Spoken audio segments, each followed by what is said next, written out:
Hidupku hancur saat aku menyadari, pria yang selama ini kutiduri, ternyata adalah orang yang merancang kematianku sendiri. Sebelum kita mulai lebih lanjut, yuk, tekan tombol suka, serta tombol subscribe agar tidak ketinggalan kisah menarik lainnya. Dan jangan lupa absen asal kota Bapak Ibu di kolom komentar. Semoga rezeki kita semua dilancarkan, kesehatan kita diberkahi, dan keluarga kita selalu harmonis dalam lindungannya. Amin. Malam itu Jakarta terlihat seperti hamparan lampu Natal yang lupa dibereskan oleh pemilik rumah yang malas.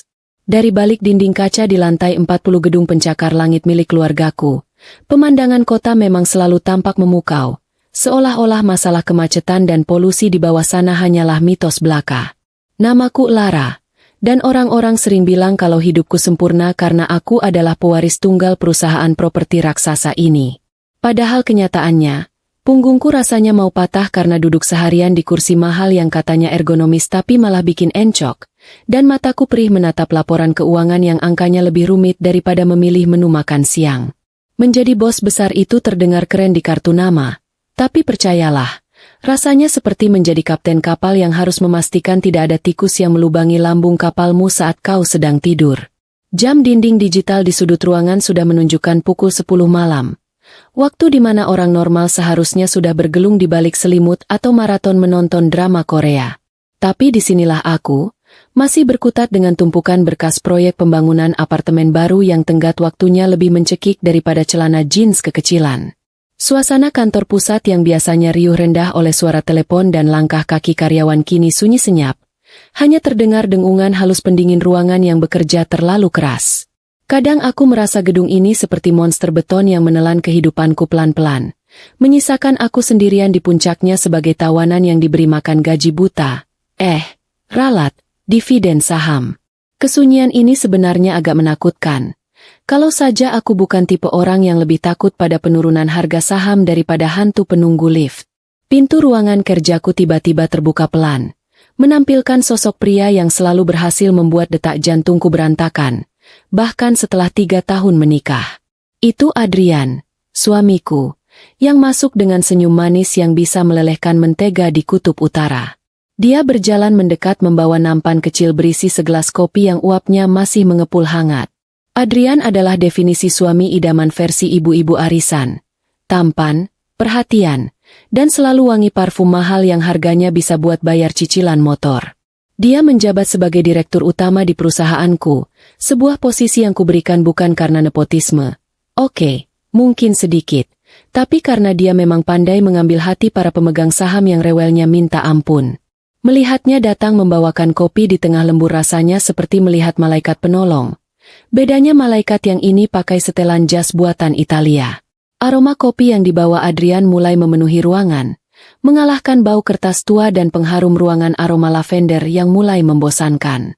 Dia meletakkan gelas itu di atas mejaku dengan gerakan yang sangat hati-hati, seolah-olah gelas itu berisi nitrogliserin yang bisa meledak kalau disenggol sedikit saja. Adrian lalu berdiri di belakang kursiku, memijat bahuku yang kaku dengan tangan kekarnya. Pijatannya enak sekali, harus kuakui, sampai-sampai aku hampir mengerang dan lupa kalau kami masih di lingkungan kantor. Dia berbisik pelan di telingaku, menanyakan kenapa aku memaksakan diri bekerja sampai selarut ini, padahal uang kami sudah cukup untuk membeli pulau kecil dan pensiun dini. Kalimatnya terdengar sangat manis, seperti gula biang, tapi entah kenapa malam ini ada nada yang sedikit berbeda, seperti ada getaran gugup yang dia coba sembunyikan di balik suara baritonnya yang seksi itu. Rasa lelah membuat kewaspadaanku menurun drastis. Jadi aku hanya tersenyum tipis menanggapi perhatiannya yang berlebihan. Adrian menarik kursi di depanku, duduk sambil menatapku lekat-lekat. Tatapan yang biasanya membuatku merasa dicintai, tapi kali ini entah kenapa membuat bulu kuduku meremang. Dia mendesakku untuk segera meminum kopi itu selagi panas. Katanya itu racikan spesial buatannya sendiri untuk menambah stamina. Lucu juga kalau dipikir-pikir. Selama ini Adrian bahkan tidak tahu cara menyalakan mesin pembuat kopi di dapur rumah kami. Dia tipe orang yang menganggap masak air saja adalah sebuah pencapaian kuliner. Tapi aku menepis rasa curiga itu. Mungkin dia belajar dari YouTube demi menyenangkan istri tercintanya yang sedang gila kerja. Lagi pula, Siapa yang tega menolak kopi buatan suami seganteng ini? Bisa kualat nanti. Tangan Adrian terlihat sedikit gemetar saat dia menggeser gelas itu lebih dekat ke arahku. Seolah dia tidak sabar melihatku menenggaknya sampai habis.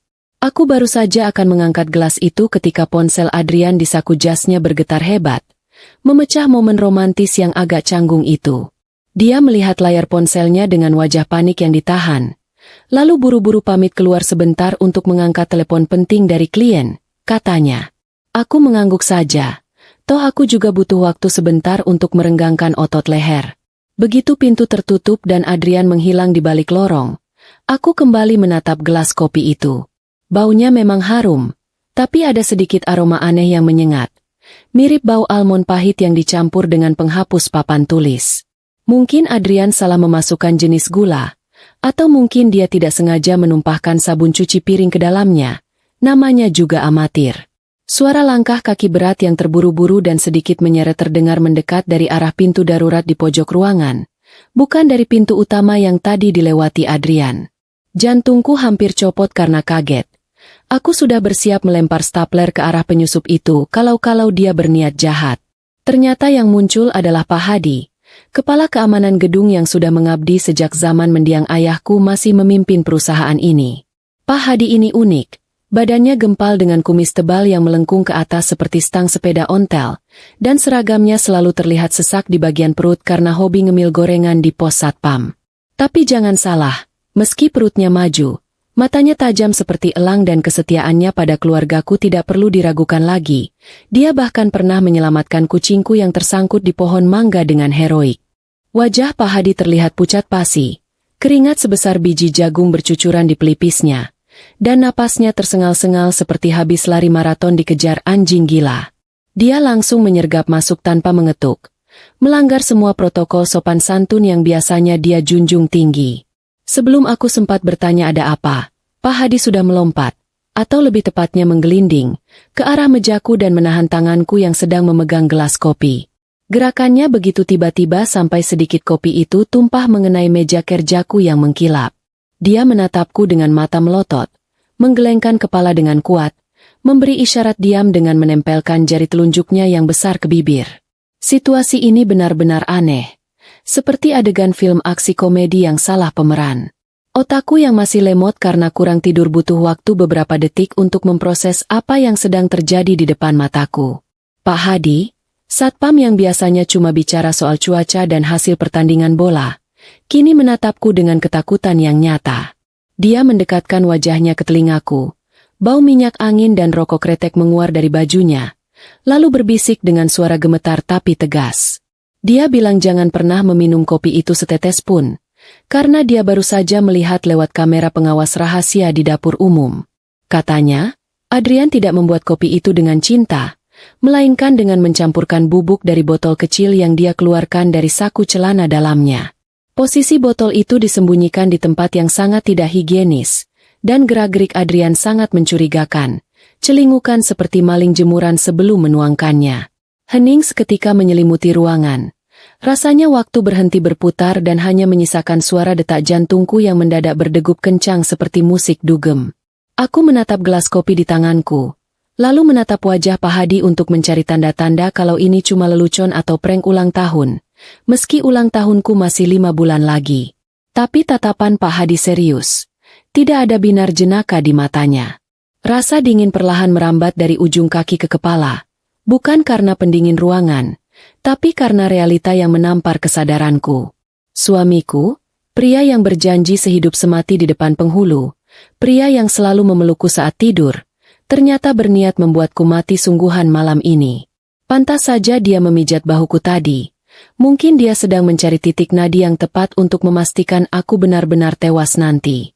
Rasa mual tiba-tiba menyerang perutku, bukan karena racun, tapi karena rasa sakit hati yang bercampur dengan ketidakpercayaan yang mendalam.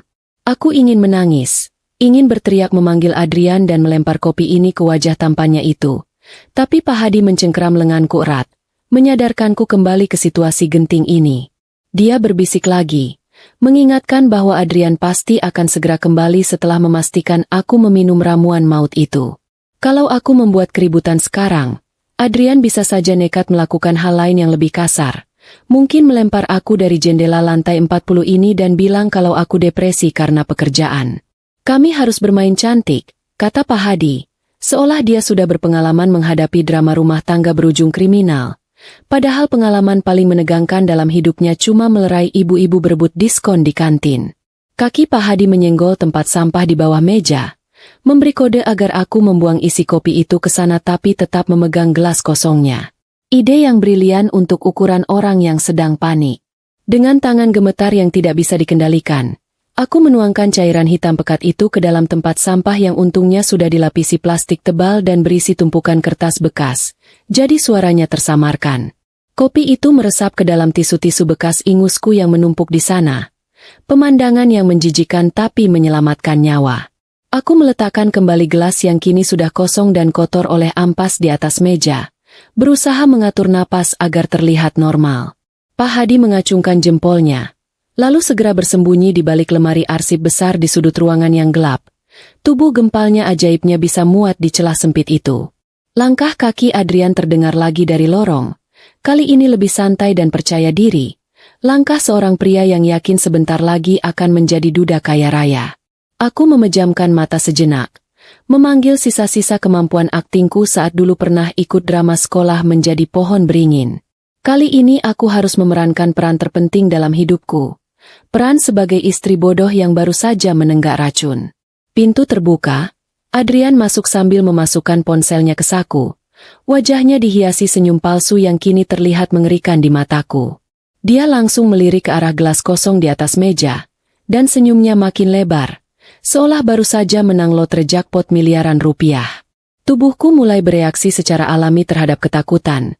Keringat dingin mengucur dan tanganku dingin, yang untungnya justru mendukung skenarioku. Aku memegang leherku, berpura-pura batu kecil lalu mengerang pelan sambil memegang kepala. Adrian mendekat dengan cepat, tapi bukan untuk menolong, melainkan untuk mengamati reaksiku seperti ilmuwan gila yang sedang mengamati tikus percobaan. Dia bertanya dengan nada suara yang dibuat-buat cemas. "Sayang, kamu kenapa? Pusing ya?" Pertanyaan retoris paling bodoh yang pernah kudengar. Aku ingin sekali menendang tulang keringnya saat itu juga. Tapi aku menahan diri. Aku menjawab dengan suara parau bahwa dadaku sesak dan kepalaku berputar hebat. Efek yang kupikir masuk akal untuk orang keracunan, meski aku tidak tahu racun apa yang dia pakai. Mungkin racun tikus.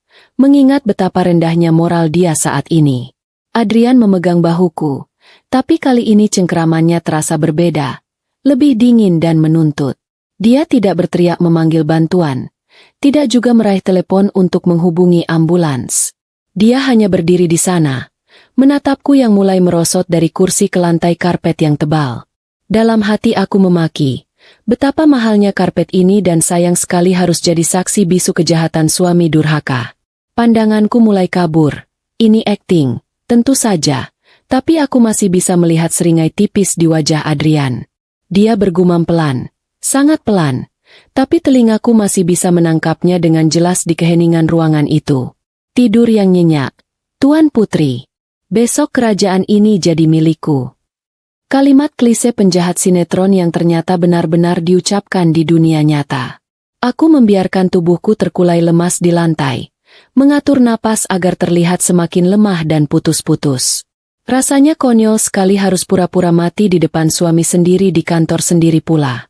Aku bisa mendengar Adrian berjalan mondar-mandir di sekitarku, mungkin memastikan tidak ada orang lain di lantai ini, atau mungkin dia sedang merayakan kemenangannya dengan tarian kecil yang memalukan. Dia kemudian mengeluarkan ponselnya lagi, menelepon seseorang. Suaranya terdengar datar dan tanpa emosi saat dia bicara. "Halo, Sarah. Beres. Dia sudah lewat. Siapkan tim medis kita untuk urus sisanya. Jangan panggil ambulans rumah sakit umum." Mendengar nama Sarah disebut, darahku rasanya mendidih sampai ke ubun-ubun. Jadi wanita itu juga terlibat? Direktur keuangan kepercayaanku yang kukira teman baik, ternyata sekongkol dengan suamiku. Pak Hadi di balik lemari arsip pasti sedang menahan napas sepertiku. Aku tahu ini baru permulaan dari malam yang sangat panjang. Aku harus tetap diam, tidak boleh bergerak sedikit pun, bahkan jika hidungku gatal sekalipun. Adrian berjongkok di dekatku, menepuk pipiku pelan, cukup kasar sebenarnya, untuk memastikan aku sudah tidak sadarkan diri sepenuhnya. Dia bahkan tidak repot-repot mengecek denyut nadiku. Mungkin dia terlalu yakin dengan keampuhan racun yang dia beli. Kesombongan adalah kelemahan terbesarnya, dan malam ini, kesombongan itu yang akan menyelamatkanku. Aku, Lara, pewaris tunggal perusahaan ini, resmi dinyatakan mati oleh suamiku sendiri. Dan saat itulah, perang yang sesungguhnya baru saja dimulai. Selamat datang di neraka buatanku, Mas Adrian tersayang. Lantai karpet kantor ini ternyata baunya seperti debu purba yang sudah mengendap sejak zaman dinosaurus. Sebuah fakta tidak penting yang baru kusadari saat hidungku menempel erat di permukaannya selama 10 menit terakhir. Rasanya konyol sekali. Aku adalah pemilik gedung pencakar langit ini, tapi sekarang aku tergeletak di lantai seperti taplak meja yang jatuh, menahan napas sambil berdoa agar suamiku tidak tiba-tiba memutuskan untuk menendang tubuhku sekadar untuk memastikan aku sudah mati. Adrian masih ada di ruangan, bersiul kecil dengan nada riang yang menyebalkan, seolah dia baru saja menyelesaikan rakitan mainan Lego dan bukan baru saja meracuni istrinya sendiri. Suara langkah sepatunya yang mahal terdengar berputar-putar mengelilingi meja kerjaku. Mungkin dia sedang duduk di kursiku, kursi kebesaran yang selama ini dia idam-idamkan tapi tak pernah bisa dia duduki karena jabatannya tidak cukup tinggi. Bunyi dering telepon kembali memecah keheningan. Kali ini Adrian menjawabnya dengan suara yang dibuat berat dan berwibawa. Gaya bicara yang selalu dia pakai kalau sedang ingin terlihat penting di depan investor. Dia berbicara pada seseorang di ujung telepon, menyuruh mereka segera naik lewat lift barang di belakang agar tidak tertangkap kamera pengawas lobi utama. Rupanya dia sudah menyiapkan tim pembersih. Sebuah istilah halus untuk orang-orang bayaran yang tugasnya menyingkirkan bukti kejahatan. Aku merinding memikirkan betapa rapinya rencana ini disusun. Adrian pasti sudah merencanakannya berbulan-bulan. Mungkin di sela-sela waktu dia pura-pura sibuk main golf di hari Minggu. Tega sekali. Padahal aku yang membelikan stick golf itu sebagai hadiah ulang tahunnya tahun lalu. Suara langkah kaki Adrian menjauh menuju pintu keluar. Diikuti bunyi klik pelan saat dia mengunci pintu dari luar, meninggalkan aku sendirian di dalam ruangan yang dingin ini. Begitu derap langkahnya benar-benar hilang, aku langsung membuka mata dan menghirup udara rakus-rakus. Paru-paruku rasanya mau meledak karena terlalu lama menahan napas. Belum sempat aku bangun, sebuah tangan gempal menepuk bahuku keras-keras, membuatku hampir menjerit kalau saja aku tidak ingat situasi sedang genting. Pak Hadi sudah keluar dari persembunyiannya di balik lemari arsip. Wajahnya banjir keringat tapi matanya menyala penuh tekad. Dia membantuku duduk, dan hal pertama yang kurasakan adalah kakiku yang kesemutan parah. Rasanya seperti ditusuk ribuan jarum pentul. Bayangkan, baru saja lolos dari maut. Musuh utamaku sekarang adalah kaki yang kram. Pak Hadi berbisik cepat dengan napas memburu, menjelaskan rencana gila yang harus kami lakukan dalam waktu kurang dari 5 menit. Ternyata, tim medis yang dipanggil Adrian adalah kenalan lama Pak Hadi dari kampung halamannya. Orang-orang yang untungnya lebih butuh uang tunai daripada loyalitas pada penjahat berdasi seperti suamiku. Pak Hadi sudah menyuap mereka dengan tabungan hajinya, yang nanti wajib ku ganti 10 kali lipat, agar mau bekerja sama menyelamatkan nyawaku. Rencananya sederhana tapi mematikan. Aku harus tetap pura-pura mati, membiarkan mereka membungkusku, lalu di area parkir bawah tanah nanti, tubuhku akan ditukar dengan jenazah tanpa identitas yang sudah mereka siapkan. Mendengar kata, jenazah pengganti, bulu kuduku berdiri semua. Aku tidak berani tanya dari mana mereka dapat jenazah itu. Ada hal-hal di dunia ini yang lebih baik tidak ku ketahui demi kesehatan mentalku. Waktu kami tidak banyak. Lift barang di gedung ini meluncur cepat dan bisa sampai di lantai ini kapan saja. Pak Hadi menyuruhku kembali ke posisi semula, persis seperti pose jatuhnya tadi.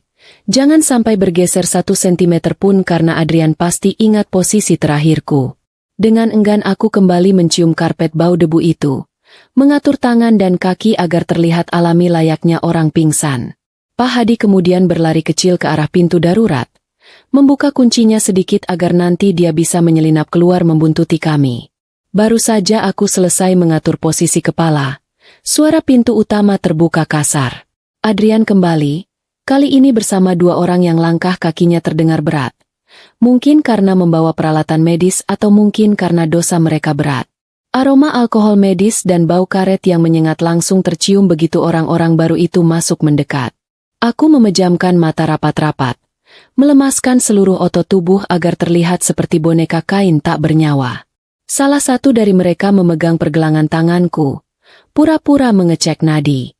Sentuhannya kasar dan dingin, tapi kemudian aku merasakan remasan pelan di jempolku, sebuah kode rahasia yang mungkin artinya, tenang saja, kami di pihakmu.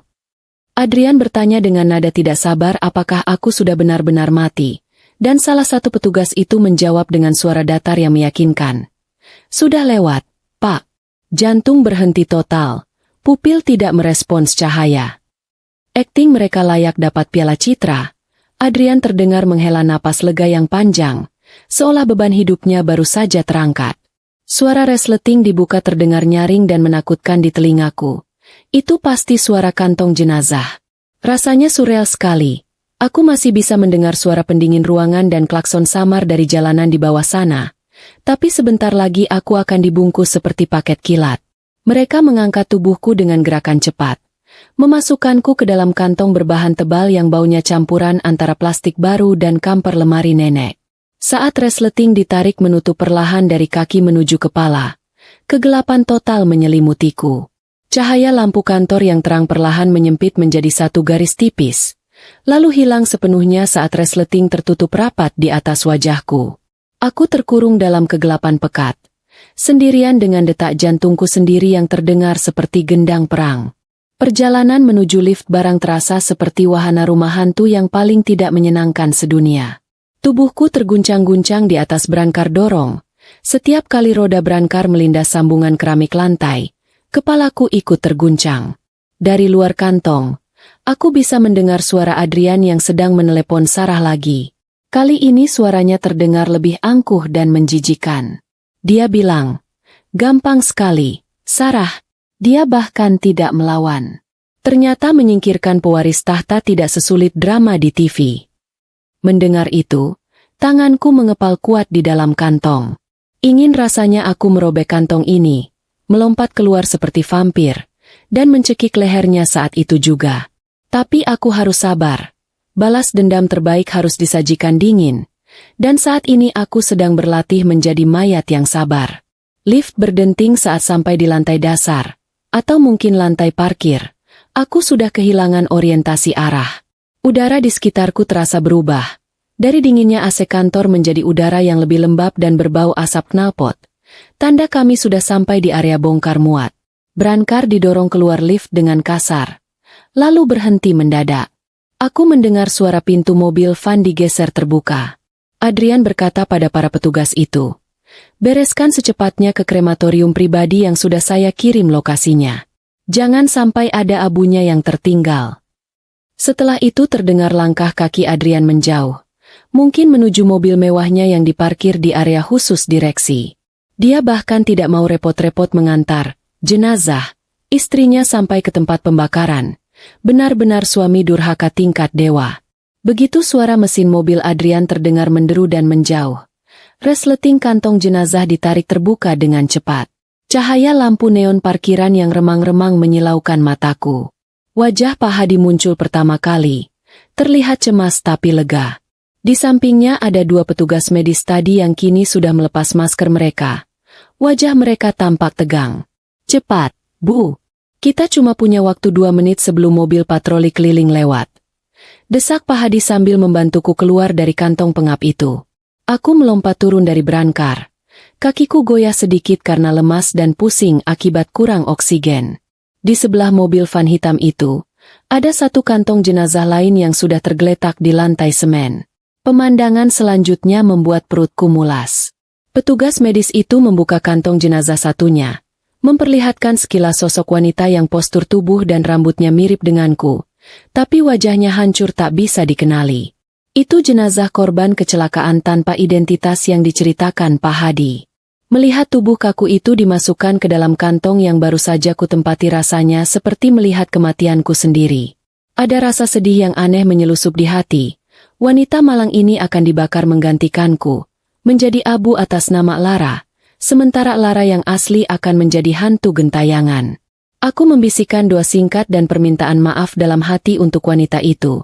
Berjanji akan memberikan sumbangan besar untuk panti sosial jika aku berhasil merebut kembali hidupku nanti. Pak Hadi menarik lenganku, membuyarkan lamunanku yang melankolis. Dia melemparkan jaket petugas kebersihan yang lusuh dan bau apek ke arahku. Pakai ini, Bu. Kita harus lewat pintu belakang dapur catering. Mobil saya diparkir di sana.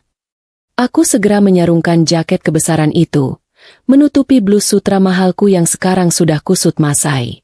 Kami berlari kecil menyusuri lorong beton yang sepi, meninggalkan mobil van hitam yang membawa mayatku menuju krematorium. Rasanya aneh sekali. Beberapa jam yang lalu aku adalah ratu di gedung ini, dan sekarang aku lari terbirit-birit menyamar jadi tukang sapu di gedungku sendiri.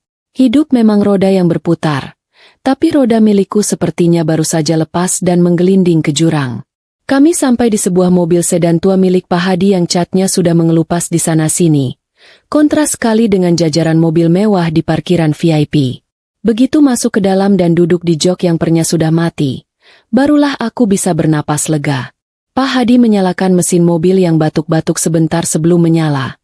Lalu kami meluncur keluar menembus malam Jakarta.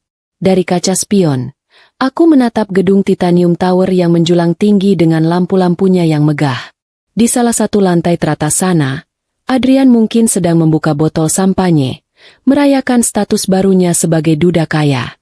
Biarkan saja dia tertawa malam ini. Biarkan dia merasa menang. Karena dia tidak tahu, istri yang dia kira sudah jadi abu, sekarang sedang duduk di mobil butut sambil merencanakan kiamat kecil untuk hidupnya. Iya, kamu juga. Good night. Balasku singkat.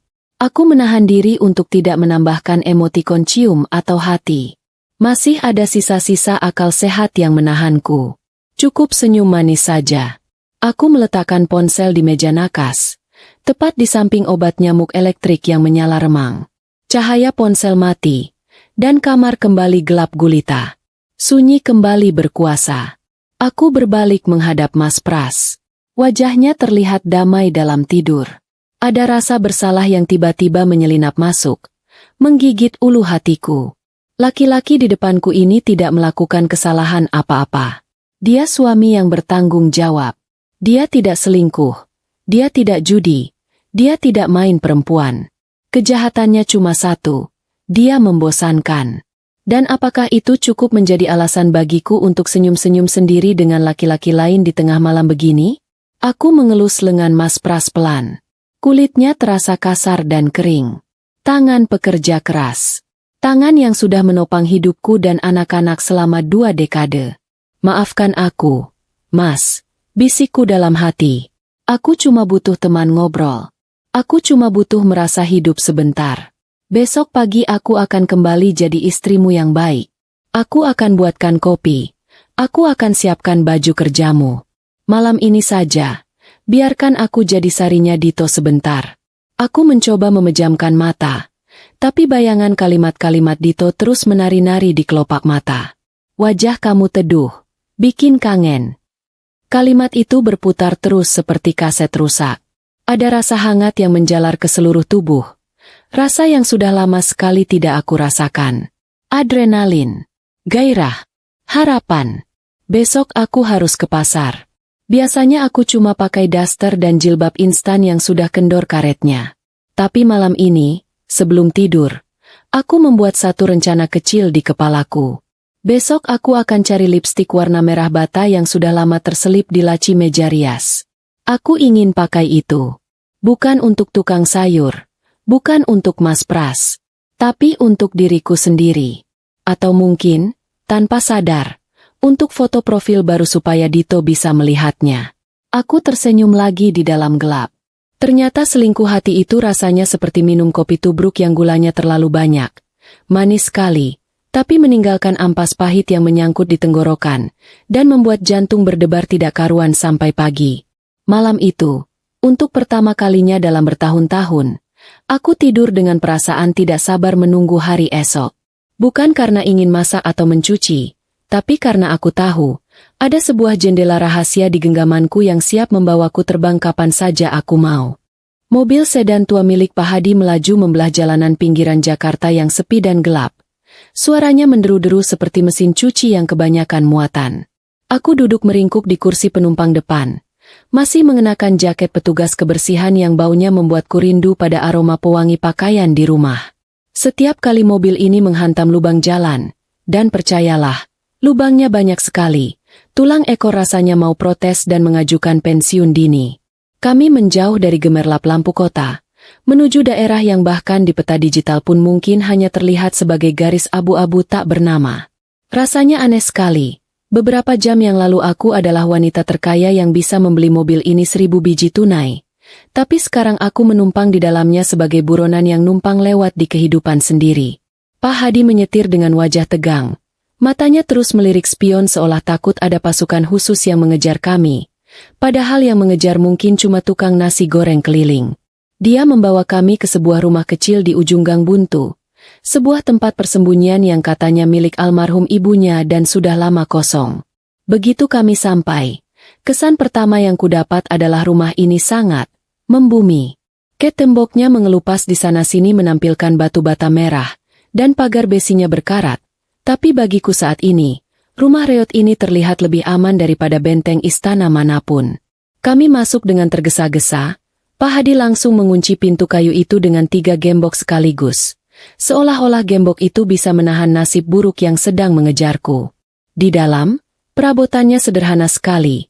Hanya ada sofa tua yang busanya sudah kempes dan meja kayu yang penuh goresan. Pak Hadi menyuruhku duduk. Lalu dia mengeluarkan sebuah laptop tebal dari tas ranselnya. Laptop model lama yang beratnya mungkin sama dengan batu bata. Dia sibuk mengotak-atik kabel dan modem. Wajahnya serius seperti hacker di film-film mata-mata. Bedanya hacker yang ini pakai kemeja batik lusuh. Dia bilang kami harus memantau situasi terakhir untuk memastikan Adrian benar-benar percaya kalau aku sudah jadi sejarah. Ternyata, salah satu petugas medis bayaran tadi membawa kamera kancing tersembunyi yang terhubung langsung ke laptop Pak Hadi. Canggih juga bapak-bapak satu ini. Jangan-jangan dia mantan agen rahasia yang menyamar jadi satpam karena bosan hidup tegang. Layar laptop berkedip sebentar sebelum menampilkan gambar yang agak buram dan bergoyang-goyang. Sudut pandangnya rendah karena kameranya dipasang di baju petugas. Gambar itu memperlihatkan sebuah ruangan berdinding keramik putih yang dingin. Di tengahnya ada tungku pembakaran besi besar yang terlihat menakutkan. Itu krematorium privat, tempat di mana jenazah tanpa identitas yang memakai namaku akan segera diproses. Di sudut layar, terlihat sosok Adrian berdiri tegap dengan tangan dimasukkan ke saku celana, wajahnya datar tanpa ekspresi. Di sebelahnya berdiri seorang wanita dengan gaun hitam ketat dan kacamata hitam, meski ini malam hari. Itu Sarah.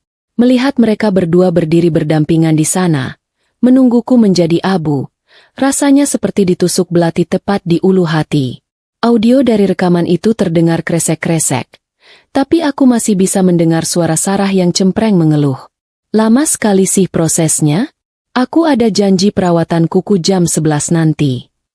Kalimat itu keluar dari mulutnya begitu enteng, seolah mereka sedang mengantre beli martabak, bukan sedang menyaksikan proses kremasi istri bosnya. Adrian menoleh, menyuruh Sarah diam dengan gestur tangan yang kasar. Sabar sedikit. Kita harus pastikan sampai selesai biar tidak ada jejak. Kamu mau warisan itu cair besok atau tidak? Jawab Adrian dingin.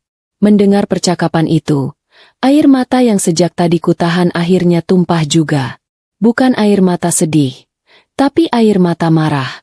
Ternyata nyawaku di mata mereka harganya cuma sebanding dengan jadwal perawatan kuku dan pencairan warisan.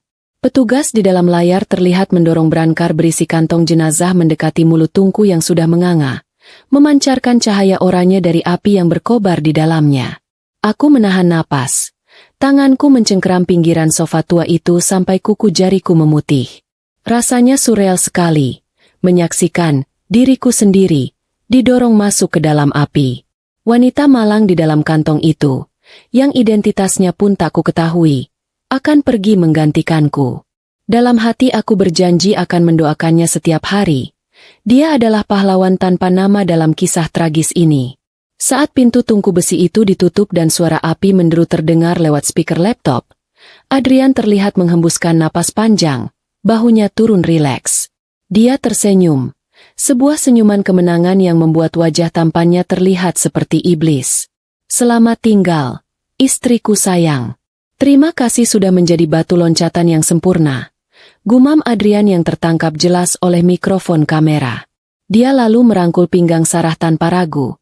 Bahkan sebelum abu di dalam tungku itu dingin.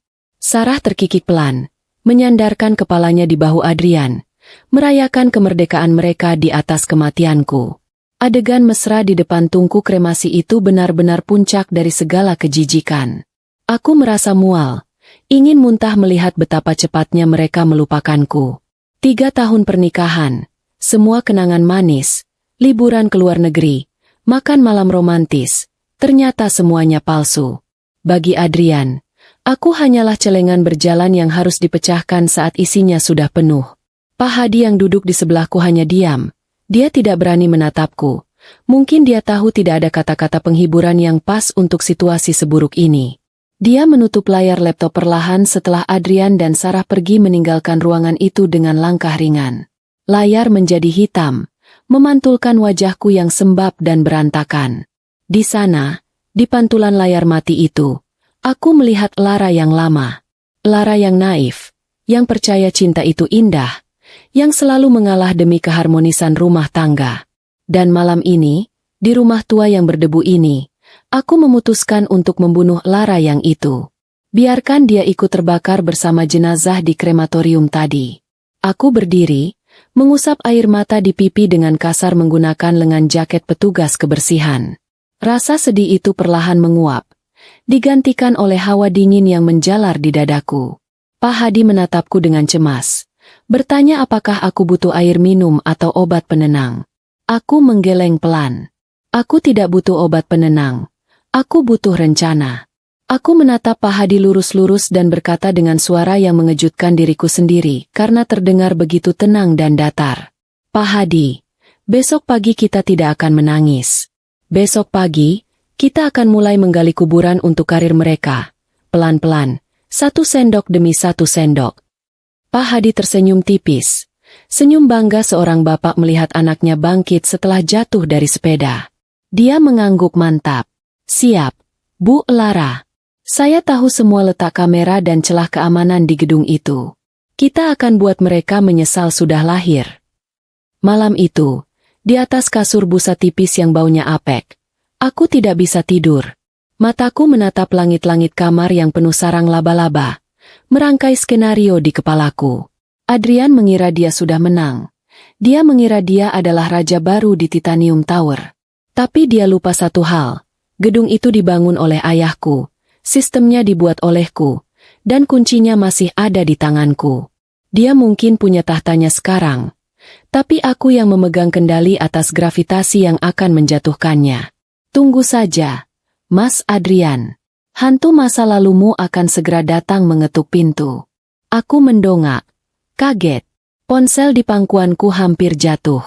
Senang? Biasa saja kok, Mas. Kenapa? Enggak. Cuma tumben saja. Masakannya lebih asin dari biasanya. Terus kamu dari tadi senyum-senyum sendiri. Baju juga ganti lagi. Padahal tadi pagi sudah pakai yang bunga-bunga. Selidik Mas Pras. Matanya yang lelah itu menatapku tajam, mencoba mencari jawaban di balik wajahku yang mungkin terlihat berseri-seri berlebihan. Dek, dia memperhatikan. Ternyata selama ini dia bukan patung. Dia memperhatikan detail kecil yang aku pikir luput dari matanya. Masakannya asin karena aku kebanyakan melamun saat menabur garam. Baju ganti karena tadi kena cipratan minyak. Tapi aku sengaja ganti dengan kaos yang warnanya cerah. Bukan daster bolong. Oh, itu, tadi keasinan dikit. Tanganku kepleset pas nuang garam. Kalau senyum, ya masa cemberut terus. Mas? Nanti cepat tua. Jawabku diplomatis. Berusaha terdengar senatural mungkin. Mas Pras menghela napas panjang. Dia meletakkan sendoknya. Padahal nasinya masih sisa separuh. Dia minum air putih dalam tegukan besar. Seolah ingin memadamkan api di dadanya. Ya sudahlah. Asal kamu senang. Cuma jangan aneh-aneh ya, Bu. Kita sudah tua. Malu sama anak, malu sama tetangga. ucapnya pelan, lalu berdiri meninggalkan meja makan. Kalimat itu menohokku telak di ulu hati. Jangan aneh-aneh. Kita sudah tua. Dua kalimat sakti yang selalu jadi tameng Mas Pras untuk mematikan segala bentuk kesenangan duniawi. Menurut dia, menjadi tua berarti harus berhenti bermimpi, berhenti bergaya, dan cuma menunggu waktu dipanggil Tuhan sambil duduk manis di teras. Aku menatap punggungnya yang menjauh, keluar pintu menuju motornya. Ada rasa kesal yang menyeruak. Kenapa sih dia harus sekaku itu? Kenapa dia tidak bisa ikut senang kalau istrinya terlihat lebih segar? Kenapa dia curiga bukannya memuji? Ponselku bergetar lagi. Dito mengirim foto menu makan siangnya di restoran mewah. Steak daging yang tebal dengan saus jamur. Makan siang sendiri nih, Sar. Coba kalau ada kamu, pasti lebih nikmat rasanya. Tulisnya. Aku melihat foto itu, lalu melihat sisa tempe goreng dan sayur asem di meja makan. Kontras sekali. Dito menawarkan mimpi, Mas Pras menawarkan kenyataan. Dan hari ini, aku sedang muak dengan kenyataan. Aku membalas pesan Dito dengan cepat, tanpa peduli peringatan Mas Pras tadi. Selamat makan, Dit. Awas kolesterol ya. Haha. Kapan-kapan ajak aku dong makan enak begitu. Tulisanku itu setengah bercanda, setengah berharap. Sebuah langkah berani yang menyerempet bahaya. Sore harinya, aku kembali duduk di depan cermin. Lipstikku sudah mulai pudar setelah makan siang. Aku memolesnya lagi. Kali ini lebih tebal sedikit. Aku menatap pantulan diriku. Ada kilatan nakal di mataku yang sudah lama tidak kulihat. Pras mungkin benar. Kami sudah tua. Tapi justru karena waktu kami tinggal sedikit. Apa salahnya aku ingin merasakan debaran jantung ini lagi? Apa salahnya aku ingin merasa hidup sebelum benar-benar mati? Matahari mulai terbenam. Cahayanya kemerahan masuk lewat celah ventilasi. Aku duduk menunggu notifikasi berikutnya. Mengabaikan tumpukan setrikaan yang menggunung di keranjang. Biarin saja baju kusut. Yang penting hatiku sedang lurus dan mulus menuju ke satu nama, Dito. Dan tanpa aku sadari, Mas Pras sudah pulang lebih awal, berdiri di ambang pintu kamar tanpa suara, menatap istrinya yang sedang sibuk bersolek di jam 5 sore. Dia tidak masuk, dia tidak menegur, dia hanya diam, lalu berbalik pergi ke halaman belakang. Keheningannya kali ini terasa jauh lebih bising daripada teriakannya. Tapi dasar aku yang sedang dimabuk kepayang. Aku memilih untuk tidak mendengarnya. Pagi pertamaku sebagai orang mati dimulai dengan suara ayam jago yang berkokok terlalu bersemangat dan bau nasi uduk yang menguar dari warung sebelah. Kontras sekali dengan suasana apartemenku di mana aku hanya mendengar keheningan yang dibungkus oleh kaca tebal kedap suara. Aku bangun dari tidur yang tidak nyenyak. Merasa aneh melihat diriku sendiri di cermin usang di kamar itu. Wajahku sembab, rambutku acak-acakan. Tapi ada tatapan baru di mata yang sebelumnya selalu terlihat lelah dan penurut. Lara yang lama sudah pergi bersama asap krematorium tadi malam. Sekarang hanya ada aku, yang baru, yang harus segera bertindak. Pak Hadi sudah menunggu di dapur kecil dengan secangkir teh panas dan sepiring singkong goreng. Dia tidak banyak bicara, hanya menatapku dengan mata penuh rasa hormat yang mendalam. Setelah sarapan singkat yang terasa lebih nikmat daripada brunch mewah di Hotel Bintang 5, Pak Hadi menyerahkan sebuah koper aluminium berwarna perak kusam yang ukurannya cukup kecil. Koper itu terlihat tua dan sedikit penyok di bagian pinggir. Sama sekali tidak menarik perhatian. Koper itu adalah peninggalan ayahku. Koper yang selalu dia simpan di balik lukisan tua di ruang kerjanya. Koper yang tidak pernah kulihat isinya. Pak Hadi menjelaskan bahwa koper itu berisi kunci pengaman terakhir yang dirancang ayahku di masa jayanya. Ayahku memang seorang yang paranoid soal keamanan harta. Dia selalu bilang, jika kau hanya mengunci emasmu di satu tempat, maka kau hanya menciptakan satu sasaran empuk. Kunci utama ke semua aset likuid, obligasi, dan aset digital perusahaan ternyata tidak disimpan dalam dokumen fisik, melainkan dalam sistem verifikasi biometrik tingkat tinggi yang hanya bisa diaktifkan dari alat di dalam koper itu. Alat itu hanya bisa menerima satu identitas, yaitu retina mataku. Adrian tidak pernah tahu soal ini. Dia hanya fokus pada surat-surat warisan yang bisa dia palsukan, Dia lupa bahwa zaman sudah berubah dan harta terbesar bukan lagi emas batangan, melainkan data. Aku membuka koper itu dengan kunci kecil yang kusembunyikan di dalam liontin kalung sejak lama. Di dalamnya terdapat sebuah perangkat kecil yang bentuknya menyerupai kamera lama dengan lampu LED berwarna biru redup. Aku mendekatkan mata ke lensa perangkat itu. Suara mendesis pelan terdengar, dan layar kecilnya menyala, menampilkan interface yang rumit dengan grafik dan angka-angka yang bergerak cepat. Jantungku berdebar kencang. Ini adalah momen penentuan. Dalam hitungan detik, aku memindahkan seluruh aset kripto, seluruh saham perusahaan di luar negeri, dan dana taktis yang jumlahnya membuat kepala pusing, ke rekening bayangan yang hanya diketahui olehku dan Pak Hadi. Adrian boleh mengambil gedung dan kantor, tapi dia tidak akan mendapatkan 1 sen pun uang tunai yang bisa dia gunakan. Di saat yang bersamaan, di kantor pusat Titanium Tower, Adrian sedang menggelar konferensi pers singkat di lobi utama. Dia berdiri di podium dengan wajah yang dibuat sembab, mengenakan setelan jas hitam yang menyuarakan duka cita yang mendalam.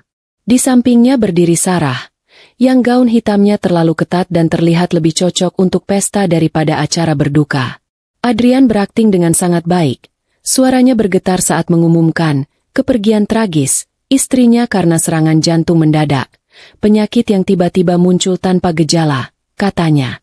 Wartawan menyorotnya, dan aku yakin aktingnya ini pasti akan mendapatkan banyak simpati dari masyarakat. Sungguh bakat yang terbuang sia-sia, seharusnya dia jadi aktor sinetron saja. Begitu konferensi pers selesai, Adrian tidak membuang waktu sedetik pun untuk melepaskan topeng duka citanya. Dia menyambar tangan Sarah, menariknya dengan tergesa-gesa menuju lantai teratas. Di ruangan pribadiku yang dingin, Adrian membuka sebotol sampanye mahal dari koleksi pribadiku, yang paling kusayang, dan menuangkannya untuk dirinya dan Sarah. Mereka tertawa, merayakan kemenangan dengan suara keras yang memantul di dinding kaca, padahal abu jenazah palsuku bahkan belum dingin. Melihat rekaman CCTV yang terhubung ke ponsel Pak Hadi itu, aku merasa jijik. Tapi rasa sakit hati itu sudah berganti menjadi kegembiraan karena aku tahu kejutan terbesarku sudah menunggu mereka. Mereka berdua berjalan menuju panel dinding rahasia yang tersembunyi di balik lukisan abstrak yang juga kubeli. Adrian memasukkan kombinasi angka yang dia curi-curi lihat dariku dulu. Lalu pintu baja brankas itu terbuka perlahan, mengeluarkan bunyi desahan mekanis yang menandakan kerahasiaan. Brankas itu adalah jantung finansial keluarga kami, tempat ayah menyimpan surat-surat berharga, emas batangan, yang bagi Adrian seperti dewa, dan kunci digital ke semua rekening perwalian. Sarah menahan napas, matanya berbinar penuh keserakahan. Tangannya sudah siap menyambar tumpukan sertifikat yang mereka bayangkan ada di sana. Namun, senyum di wajah Adrian dan Sarah perlahan memudar, berganti menjadi kerutan kebingungan yang lucu. Brankas itu, yang seharusnya dipenuhi dengan kilauan emas dan tumpukan dokumen berharga, ternyata kosong melompong. Hanya ada debu tipis di rak-rak besi, dan sebuah buku tabungan lama berwarna biru yang terlihat usang, tergeletak sendirian di tengah ruang kosong itu. Adrian menyambar buku tabungan itu dengan panik, membalik halamannya dengan gerakan kasar. Matanya terbelalak, melihat saldo terakhir yang tertera di sana. Angkanya 0 rupiah. Tanggal penarikan dana terakhir tertulis jelas. Pagi ini. Adrian meraung marah, melemparkan buku tabungan itu ke dinding hingga kaca bingkai foto di mejaku pecah berkeping-keping. Dia mengacak-acak isi brankas, berharap ada kompartemen rahasia yang terlewat, namun nihil.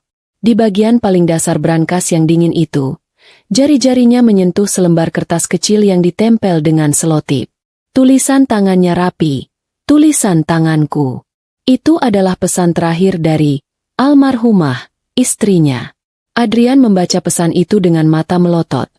Setiap kata yang kubuat menusuknya lebih dalam daripada jarum suntik racun yang dia pakai. Pesannya singkat, tapi mematikan. Halo, Mas Adrian dan Sarah. Selamat atas kemenangan kalian.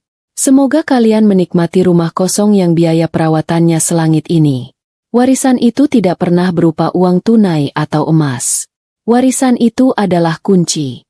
Dan kuncinya kini telah kugunakan. Selamat menikmati kebangkrutan yang tak terhindarkan. Aku akan mendoakan kalian berdua. dari tempatku yang jauh lebih aman. Salam sayang. Lara. Adrian menjerit frustrasi, menjambak rambutnya sendiri hingga berantakan. Wajahnya yang tadinya sombong kini terlihat seperti badut yang kehilangan riasan. Sarah mundur ketakutan, mulai mencurigai Adrian dan rencananya yang ternyata sangat bodoh. Aku melihat di layar ponsel, Adrian dan Sarah mulai saling tuduh. Aliansi jahat mereka langsung retak di depan tumpukan debu. Mereka telah membunuhku demi harta yang tidak pernah bisa mereka sentuh. Aku tersenyum tipis, mematikan sambungan ke CCTV itu. Ini baru permulaan, Pak Hadi, kataku sambil menatap singkong goreng dingin di meja. Besok, kita akan membuat mereka bangkrut. Kita akan membuat mereka memohon di kaki mayat mereka sendiri. Malam itu, aku mencabut semua sisa aset terakhir yang tertinggal di perusahaan, termasuk saham kecil yang Adrian pegang. Aku mengamankan dokumen rahasia dan rencana proyek baruku. Aku memotong rambutku, mengubah warnanya, dan memesan paspor baru dengan identitas yang berbeda. Lara yang lama sudah dikremasi.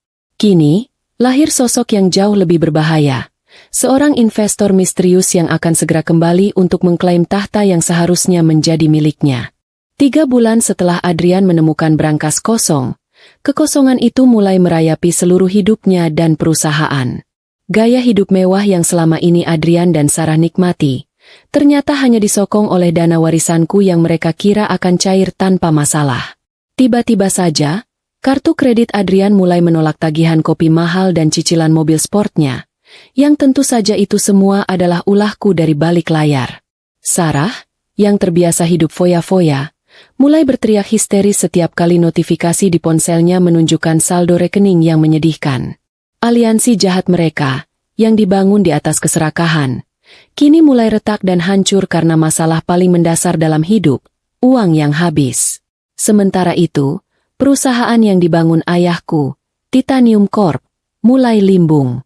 Tanpa dana segar dan dengan Adrian sebagai direktur utama yang lebih sibuk menipu daripada memimpin, harga saham perusahaan anjlok seperti terjun bebas dari lantai 100. Para karyawan mulai dipecat, proyek-proyek besar dihentikan, dan Dewan Komisaris mulai murka, mencari kambing hitam atas kehancuran yang terjadi. Adrian menjadi sasaran utama. Wajahnya yang dulu selalu tersenyum kini terlihat tirus dan cemas. Lingkaran hitam di bawah matanya semakin pekat. Mungkin karena kurang tidur atau karena dihantui mimpi buruk tentang tumpukan tagihan yang tak terbayar. Di rumah persembunyianku, aku menjalani transformasi fisik dan mental total. Aku memotong rambut panjangku menjadi bob pendek yang tajam dan modern, memberinya warna gelap yang berani, menghilangkan citra diriku yang dulu lembut dan polos. Aku berlatih berbicara dengan aksen yang berbeda dan berwibawa, belajar menatap orang dengan tatapan dingin yang tidak menunjukkan emosi, sebuah tatapan yang kuharap bisa membuat Adrian buang air di celana saat melihatnya. Aku dan Pak Hadi, yang kini naik jabatan menjadi asisten pribadi dan bodyguardku, bekerja keras membangun perusahaan cangkang di luar negeri dengan nama Katarina Group.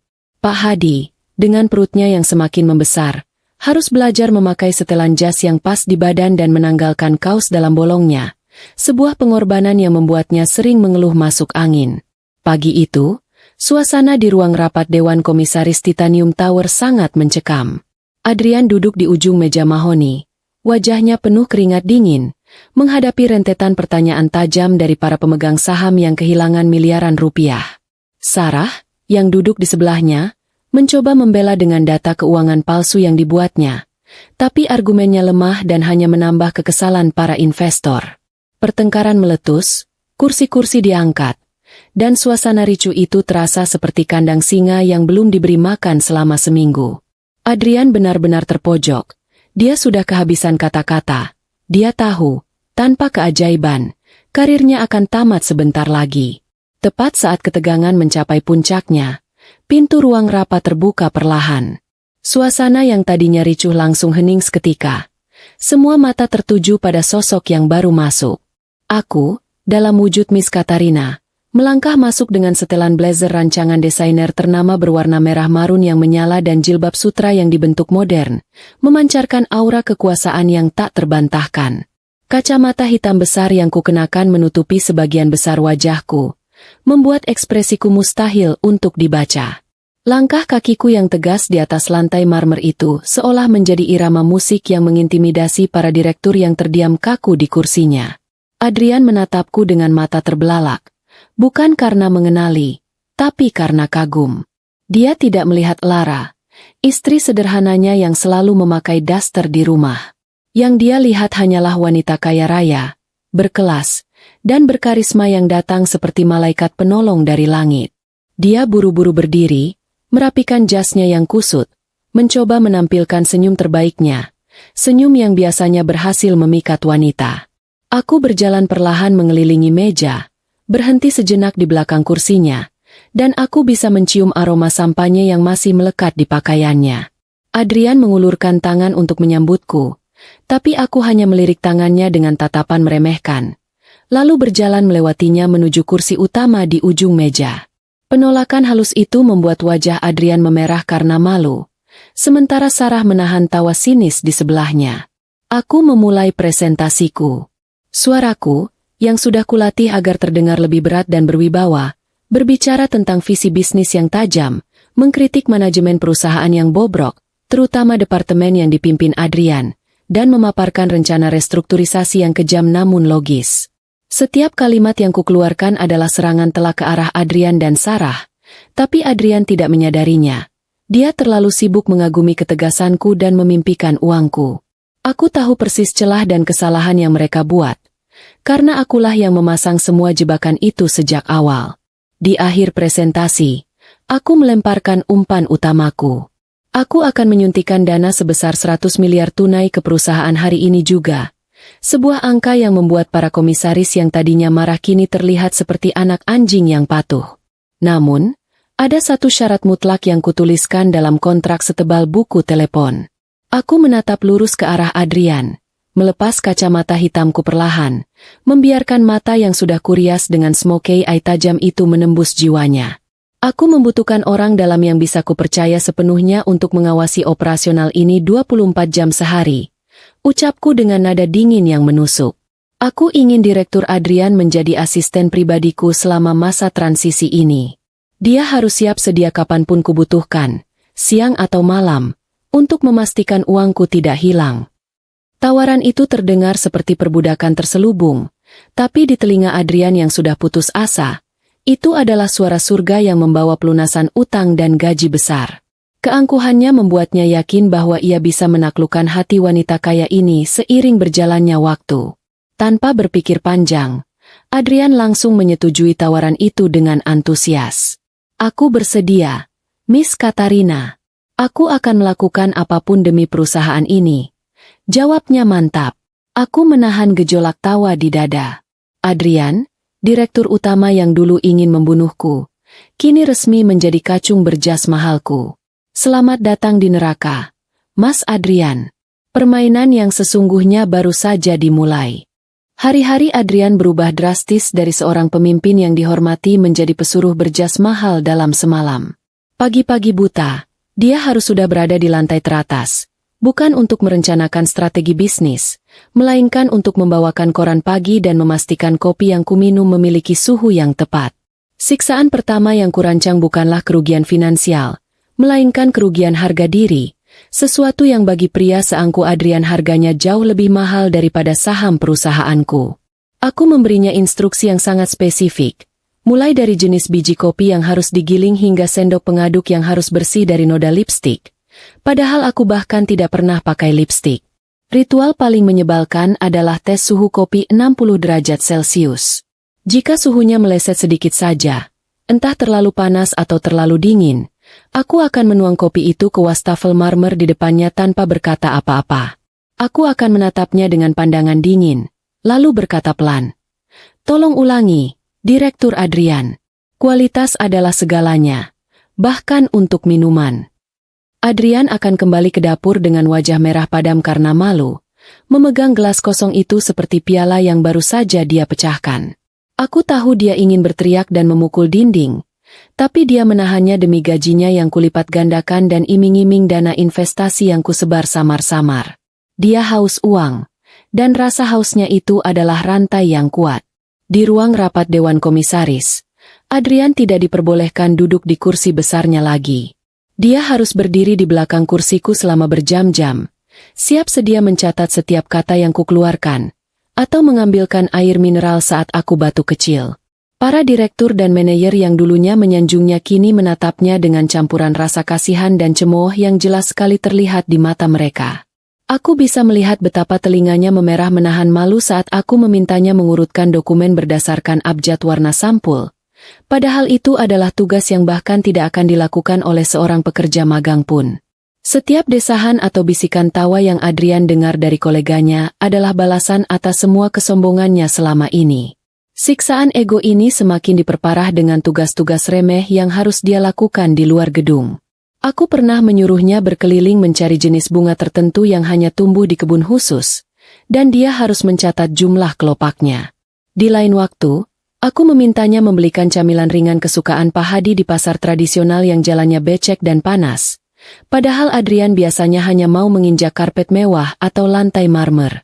Pak Hadi, yang kini menjadi tangan kananku dengan setelan jas yang masih terasa sesak di tubuhnya, akan selalu membuntuti Adrian, mengawasi setiap gerak-geriknya seperti bayangan yang menyebalkan.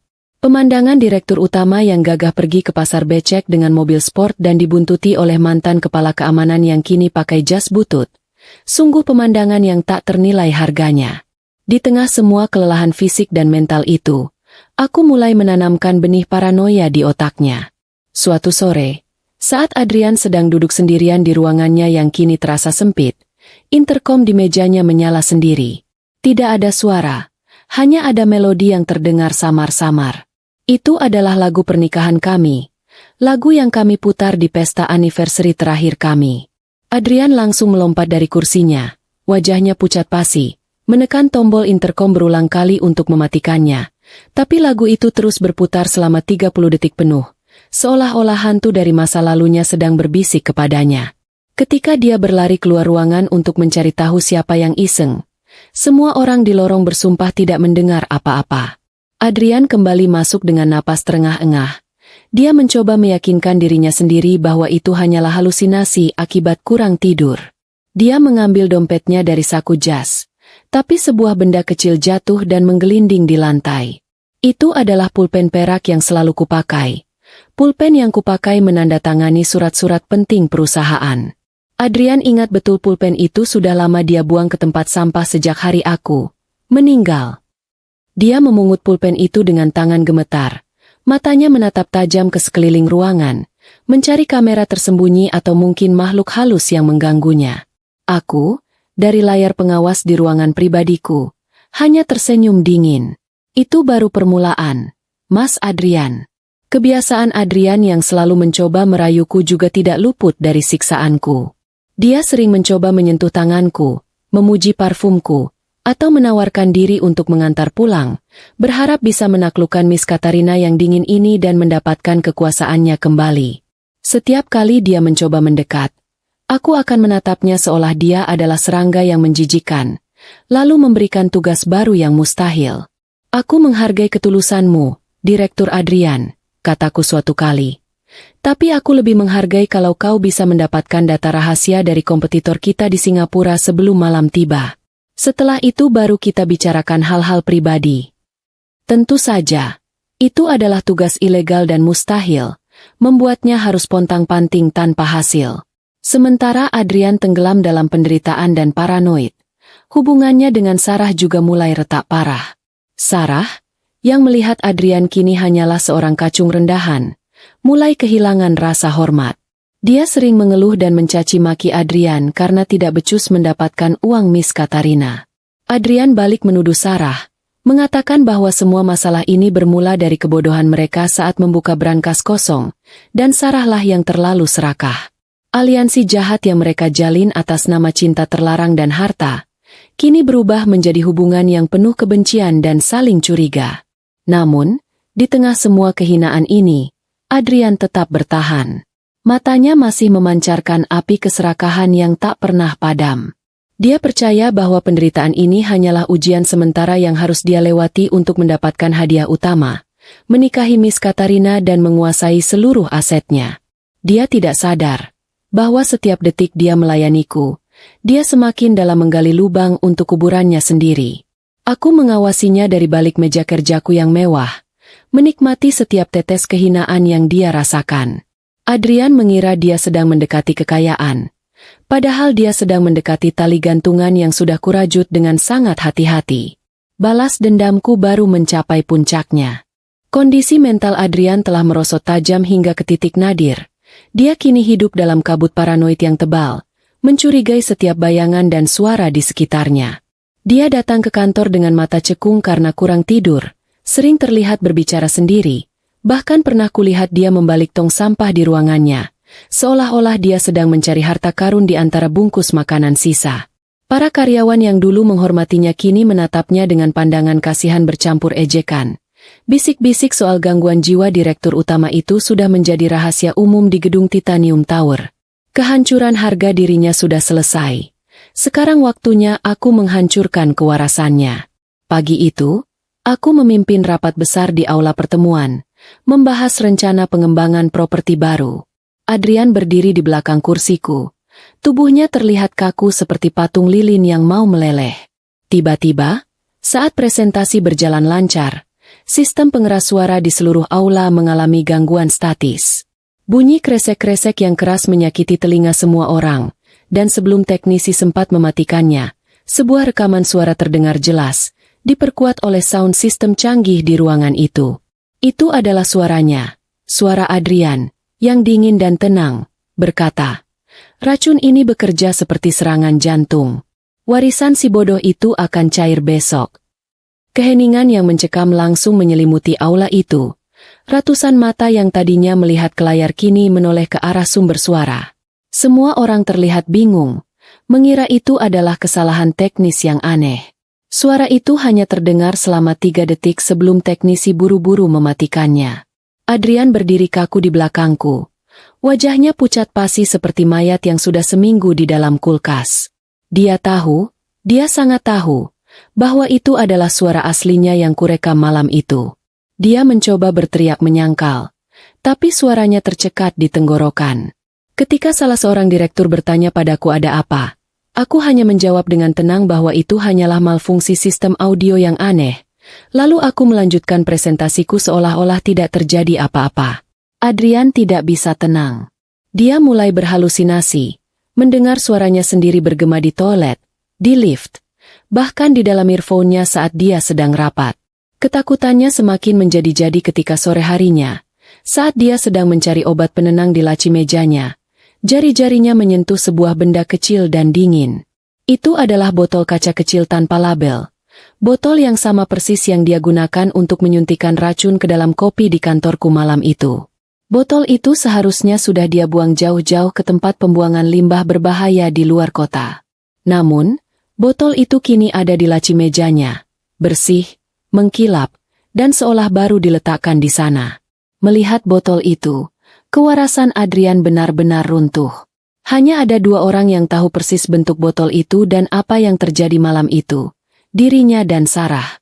Adrian yakin ini adalah ulah Sarah. Dia pasti sedang mencoba menjebaknya dengan bukti kejahatan itu, agar dia bisa mengambil hatiku, sebagai Miss Katarina, dan mengklaim seluruh kekayaan yang dijanjikan. Kemarahan paranoid itu membuat matanya merah menyala. Dia tidak lagi melihat Sarah sebagai sekutu, melainkan sebagai musuh paling berbahaya yang harus segera dia singkirkan. Tanpa membuang waktu, Adrian berlari ke ruangan Sarah di lantai yang sama, membawa botol kaca itu di tangannya seperti senjata. Dia mendobrak pintu ruangan Sarah dan langsung mencengkeram bahu wanita itu dengan kasar. Adrian berteriak, menuduh Sarah mengkhianatinya, menuduh Sarah diam-diam bekerja untuk Miss Katarina, dan menuduh Sarah yang menaruh botol itu di mejanya.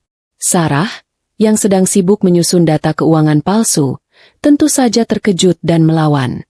Dia balas berteriak, mengatakan bahwa Adrian sudah gila karena tekanan, dan menuduh Adrian yang berhalusinasi karena terlalu banyak minum obat-obatan terlarang. Pertengkaran hebat terjadi, diiringi suara pecahan vas bunga dan tumpukan kertas yang beterbangan. Mereka saling caci maki, membongkar semua aib dan kebohongan masing-masing di dalam ruangan itu. Adrian menuduh Sarah adalah otak di balik ide pembunuhan itu, dan Sarah membeberkan bahwa Adrian yang merencanakan skenario racun karena ingin melunasi utang judinya yang menumpuk. Aliansi kejahatan yang mereka bentuk dengan janji kemewahan itu kini benar-benar hancur lebur dari dalam. Mereka saling mencabik seperti anjing liar yang terperangkap dalam satu kandang. Aku, dari ruangan kerjaku di lantai teratas, menonton drama kehancuran itu dengan tenang. Pak Hadi sudah memasang kamera tersembunyi kecil di ruangan Sarah beberapa hari yang lalu. Aku menyaksikan Adrian dan Sarah saling menampar dan berteriak-teriak. Kata-kata yang keluar dari mulut mereka adalah bukti sempurna atas semua kejahatan mereka. Di balik topeng Miss Katarina yang dingin, aku tersenyum puas. Aku tidak perlu repot-repot menjatuhkan mereka dengan tanganku sendiri. Aku hanya perlu menanamkan benih ketidakpercayaan, dan mereka akan melakukan sisanya untukku. Aku mematikan monitor kecil itu, meletakkan laptopku di meja kaca. Rasa dendamku kini sudah terbayar lunas secara psikologis. Adrian yang dulu kejam dan sombong, kini adalah seorang pria yang hampir gila, dan Sarah, yang dulu licik, kini adalah seorang wanita yang ketakutan dan putus asa. Keduanya sudah tidak fokus pada bisnis. Mereka hanya fokus untuk saling menyerang dan bertahan dari hantu-hantu masa lalu yang kubangkitkan. Semua sudah siap. Waktunya untuk melangkah ke babak terakhir. Aku akan membiarkan mereka sebentar saja menikmati sisa-sisa kebebasan mereka, sebelum aku mengundang mereka ke panggung utama kehancuran. Aku mengundang Adrian untuk makan malam bisnis di sebuah restoran privat yang sangat eksklusif, tempat yang tidak mungkin bisa ia jangkau dengan penghasilannya saat ini. Aku duduk di bawah cahaya lampu kristal yang temaram, membiarkan Adrian hanya menatapku makan sambil membahas rencana perusahaan yang rumit. Tujuanku malam itu bukan untuk memberinya makanan, melainkan untuk memberinya harapan palsu. Adrian terlihat lebih kurus dan kelelahan, tapi matanya masih memancarkan api keserakahan, dan itu yang ku mau. Keserakahan adalah sakelar yang paling mudah kumainkan di otaknya. Dengan nada prihatin yang dibuat-buat, aku bertanya padanya mengapa performanya menurun drastis akhir-akhir ini, seolah aku benar-benar peduli. Adrian mulai beralasan. Berbicara tentang tekanan dan rasa kehilangan Lara yang ia cintai. Aku menatapnya tanpa ekspresi, membiarkannya tenggelam dalam kebohongan yang dia ciptakan sendiri. Setelah dia selesai berdrama, aku melemparkan umpan utamaku yang sudah kurancang matang bersama Pak Hadi, cerita tentang Luna, saudara kembar rahasiaku. Aku mencondongkan tubuh ke depan, berbicara dengan suara yang dibuat penuh misteri dan kesedihan palsu. Aku bercerita bahwa alasan sejatiku datang ke Indonesia adalah untuk mencari Luna, saudara kembar identik Lara yang disembunyikan sejak lahir karena sengketa warisan keluarga yang rumit. Kunci akses ke dana triliunan itu ternyata dibagi dua, bisikku pada Adrian. Satu ada pada Lara, dan satu lagi ada pada Luna, kembarannya yang polos dan naif, yang kini sedang dalam perjalanan menuju kota ini. Aku mengatakan bahwa Luna persis seperti Lara yang dulu, gampang dibohongi, dan ayahku merancang semua ini karena beliau adalah penggemar berat cerita fiksi yang penuh intrik. Adrian mendengarkan setiap kataku dengan mata melotot. Informasi ini, meski terdengar seperti cerita sinetron yang dipaksakan, sangat masuk akal bagi logika orang serakah seperti Adrian. Itu menjelaskan mengapa brankas itu kosong, dan mengapa dia tidak pernah bisa mengakses harta karun itu, karena kuncinya ada dua. Kegembiraan langsung menyelimuti wajahnya. Matanya kembali berbinar seperti anak kecil melihat mainan baru. Dia melupakan semua rasa paranoid dan ketakutan akan hantu. Dia kini memiliki target baru, target yang lebih mudah dan jauh lebih menguntungkan. Luna, si kembar yang polos. Adrian langsung menawarkan diri untuk membantuku menyambut Luna, berjanji akan mengurus segala keperluannya. Aku hanya tersenyum tipis, membiarkan ia dengan antusias merencanakan pembunuhan istrinya yang kedua. Di sisi lain, Sarah yang sudah terisolasi dan putus asa, menyaksikan kedekatanku dengan Adrian dari jauh. Dia melihat Adrian yang semakin sering tersenyum di dekatku, dan dia yakin bahwa Adrian berniat membuangnya dan menggantinya dengan Miss Katarina, janda kaya raya yang gajinya puluhan kali lipat dari gajinya. Cemburu yang membakar hati Sarah akhirnya mengubah keputusasaannya menjadi tindakan nekat. Dia memutuskan bahwa Miss Katarina harus disingkirkan, sama seperti Lara. Suatu malam, Dengan berbekal kunci duplikat apartemenku yang ia curi dari tas kerja Adrian, Sarah menyusup masuk ke penthouse mewah yang kutinggali. Apartemen itu gelap gulita, hanya diterangi cahaya rembulan yang masuk dari jendela kaca besar. Sarah berjalan mengendap-endap menuju kamar tidur utama. Tangannya menggenggam erat pisau bedah yang ia curi dari rumah sakit. Di atas tempat tidur, terlihat gundukan besar di balik selimut tebal. Sebuah sosok yang terlihat sedang tidur nyenyak. Sarah maju perlahan. Kebencian memuncak di matanya. Dia menerjang masuk dan menghujamkan pisau itu berkali-kali ke arah gundukan di bawah selimut. Tidak ada teriakan. Pisau itu hanya menembus kain dan menusuk guling-guling dan bantal yang sengaja kutumpuk menyerupai tubuh manusia. Sarah terbelalak kaget. Tiba-tiba, lampu di kamar mandi menyala terang benderang, diikuti oleh sebuah proyektor yang menembakkan gambar ke dinding putih di hadapannya. Gambar di dinding itu adalah rekaman CCTV dari ruangan Sarah sendiri. Gambar itu menampilkan dirinya dan Adrian sedang tertawa-tawa, membicarakan dosis racun untuk Lara. Suara tawa jahatnya sendiri yang dulu kugunakan untuk meneror Adrian, kini memantul di dinding, mengejek kejahatannya. Suara pintu kamar mandi terbuka pelan, dan aku melangkah keluar, masih mengenakan pakaian lengkapku yang elegan, tanpa ada setetes pun keringat atau ketakutan. Aku menatap Sarah dengan tatapan dingin dan penuh kemenangan. Aku tidak berkata apa-apa. Biar matanya sendiri yang menyaksikan bahwa wanita yang ia coba bunuh, wanita yang ia benci karena telah merebut Adrian, adalah orang yang sama yang ia bantu bunuh 6 bulan lalu. Sarah menjerit histeris. Kakinya lemas dan ia jatuh terduduk di lantai. Pisau bedah itu terlepas dari tangannya. Saat itu juga, Pak Hadi dan 2 petugas keamanannya masuk dari pintu samping. Mereka memborgol Sarah yang kini meracau dan menangis histeris. Aku telah menyelesaikan permainanku dengannya.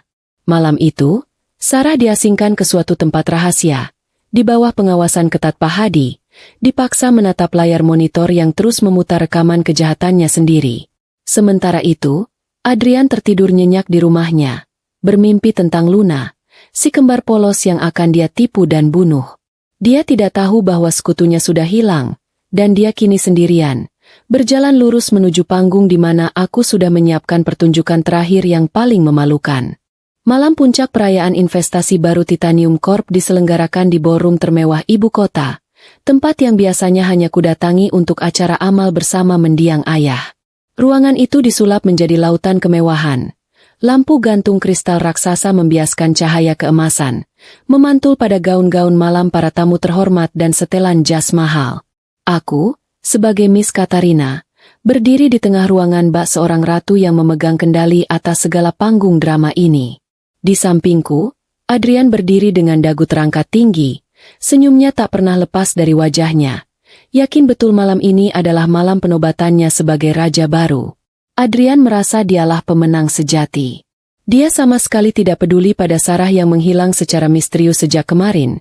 Dia hanya menganggapnya sebagai masalah kecil yang harus dibereskan nanti. Fokusnya hanya padaku, pada kekayaan yang akan segera dia genggam, dan pada status barunya sebagai pasangan dari janda kaya raya. Dia sibuk menyalami para pejabat dan direktur, berlagak sebagai tuan rumah yang ramah dan penting. Aku hanya membiarkannya menikmati setiap detik kepalsuan itu, menikmati arogansi terakhir yang akan segera kurampas darinya. Di saku jasnya, tersimpan sebuah kotak bludru kecil berisi cincin berlian mahal yang dia beli menggunakan kartu kredit perusahaan, dengan izin palsu yang kubuat sendiri. Rencananya sudah matang.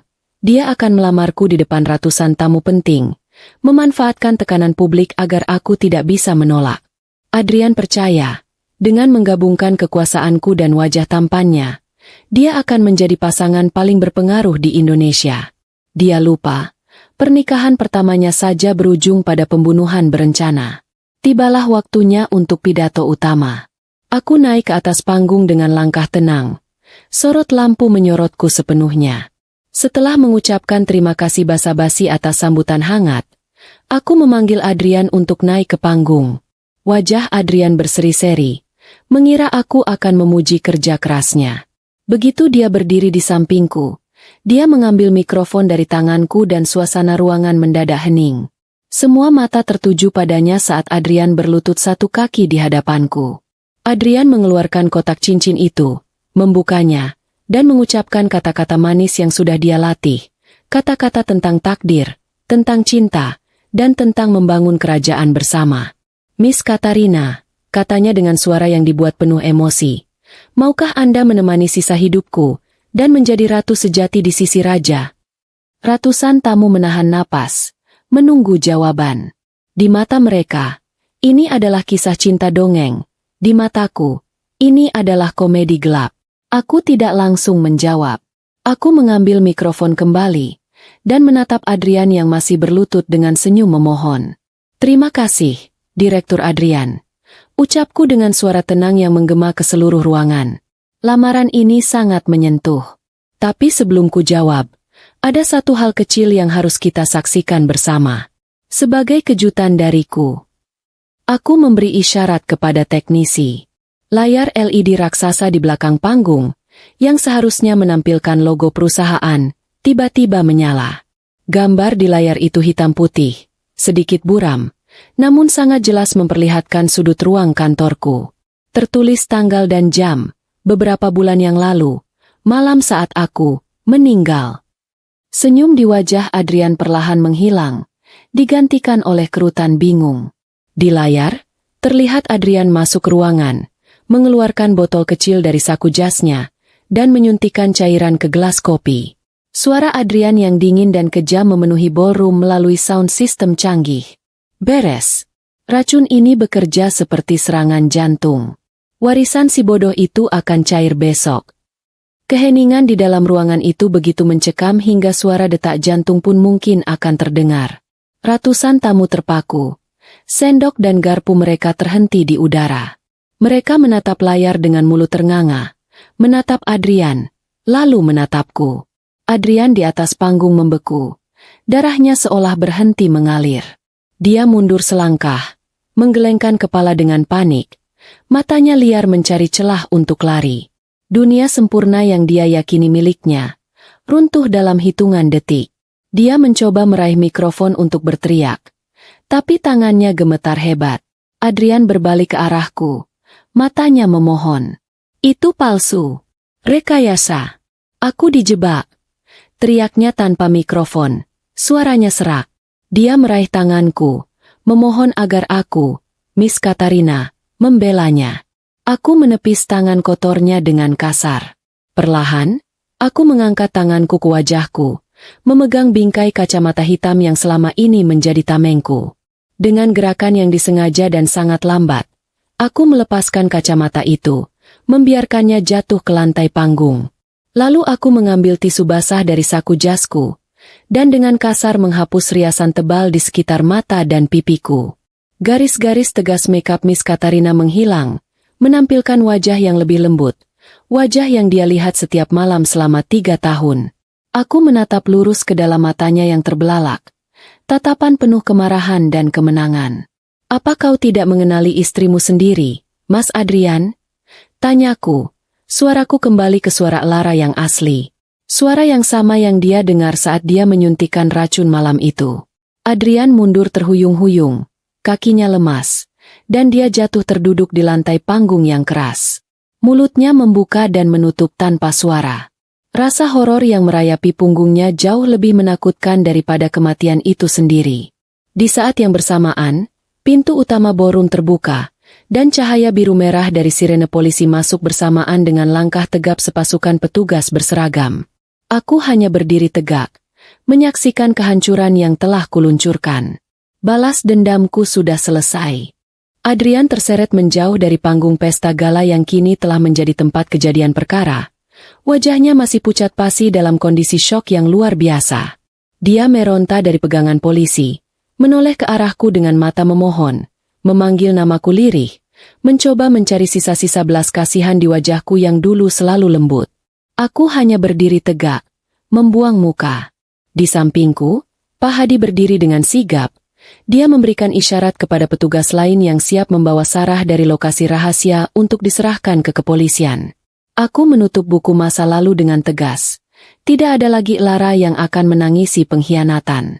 Malam itu, Berita tentang skandal Titanium Corp meledak di seluruh media nasional, mengalahkan semua headline politik dan ekonomi. Video rekaman kejahatan Adrian dan drama pengungkapan identitasku menjadi topik pembicaraan utama. Adrian dijuluki sebagai Direktur Maut oleh surat kabar. Dalam hitungan jam, perusahaan yang dia pimpin dirombak total. Aku segera mengambil alih kendali penuh, menstabilkan saham, dan memecat semua jajaran direksi yang terlibat korupsi. Kehancuran Adrian adalah berita buruk bagi dirinya, tetapi menjadi kabar baik bagi perusahaan yang ayahku bangun. Proses hukum berjalan cepat dan tanpa ampun, didorong oleh bukti video yang tak terbantahkan, kesaksian Pak Hadi, dan tekanan publik yang marah. Di ruang sidang yang penuh sesak oleh wartawan, aku duduk di barisan depan, menonton Adrian dan Sarah yang terlihat kusut dan menyedihkan. Mereka terus-menerus saling menyalahkan, membongkar aib masing-masing, menunjukkan bahwa aliansi mereka benar-benar sudah berakhir. Mereka yang dulu bersekongkol dalam kemewahan, kini bersatu dalam kehinaan. Beberapa bulan kemudian, palu hakim diketuk, menandai akhir dari kehidupan lama mereka. Adrian dan Sarah dinyatakan bersalah atas percobaan pembunuhan berencana, pemalsuan dokumen kematian, dan penggelapan dana. Mereka dijatuhi hukuman penjara yang lama. Saat Adrian diseret keluar, dia sempat melihatku. Aku tidak menangis, tidak tersenyum. Aku hanya menatapnya dengan tatapan datar, seolah melihat sampah yang sedang dibersihkan. Kebebasannya sudah berakhir, dan aku merasa beban bertonton yang selama ini menindih dadaku akhirnya terangkat. Tahun-tahun berlalu. Titanium Corp bangkit kembali di bawah kepemimpinanku. Aku tidak lagi menyebutnya Titanium Corp. Aku mengubah namanya menjadi sebuah yayasan yang bergerak di bidang properti dan kesehatan sosial, sesuai dengan amanat ayahku. Aku memastikan dana warisan itu digunakan untuk hal yang mulia. Salah satunya adalah dengan memberikan pemakaman yang layak dan santunan kepada keluarga wanita tunawisma yang jenazahnya menyelamatkanku malam itu. Aku memenuhi janjiku, dan karma pun menjalankan tugasnya di balik jeruji besi. Di lembaga pemasyarakatan, nasib Adrian jauh lebih pahit daripada hukuman fisik. Dia ditempatkan di bangsal isolasi psikiatri penjara karena gangguan mental yang parah. Dia hidup dalam halusinasi, terus-menerus melihat wajahku di mana-mana, bukan wajahku yang cantik, melainkan wajahku yang datar dan dingin, datang membawa jarum suntik untuk membalas dendam. Dia kehilangan berat badan, rambutnya memutih, dan dia sering terlihat meringkuk di sudut sel sambil menggumamkan penyesalan dan memanggil namaku. Siksaan terbesarnya adalah saat melihat televisi di ruang umum penjara. Wajahku muncul di berita bisnis sebagai wanita paling sukses dan dermawan di negeri ini. Dia melihat mobil mewah yang kukendarai. Dia melihat hormat yang diberikan dunia padaku. Itu adalah kehidupan yang dia inginkan. Uang yang dia bunuh demi mendapatkannya. Dan kini semua itu ada di tangan wanita yang dia hianati. Penyesalan itu datang menghantamnya seperti ombak pasang, menghancurkan sisa-sisa kewarasannya. Dia telah membunuh istrinya demi harta, tapi yang ia dapatkan hanyalah penjara pikiran yang jauh lebih menyiksa daripada jeruji besi. Aku, Lara, kini hidup dalam kedamaian. Aku tidak lagi merasa takut, tidak lagi menyimpan dendam. Aku telah membuktikan bahwa balas dendam terbaik bukanlah dengan membunuh musuh, melainkan dengan hidup begitu sukses dan berbahagia hingga musuhmu mati perlahan karena iri melihatnya. Aku berdiri di atap gedungku yang kini dipenuhi senyum karyawan yang tulus, bukan ketakutan. Angin sore menerpa wajahku, menerbangkan ujung hijabku. Aku menarik napas dalam-dalam, mencium bau udara kebebasan yang murni. Aku telah menutup lembaran kelam masa lalu. Lara yang dulu lemah sudah mati, dan wanita yang berdiri di sini adalah ratu yang tak terkalahkan, yang kini memegang kendali penuh atas nasibnya sendiri.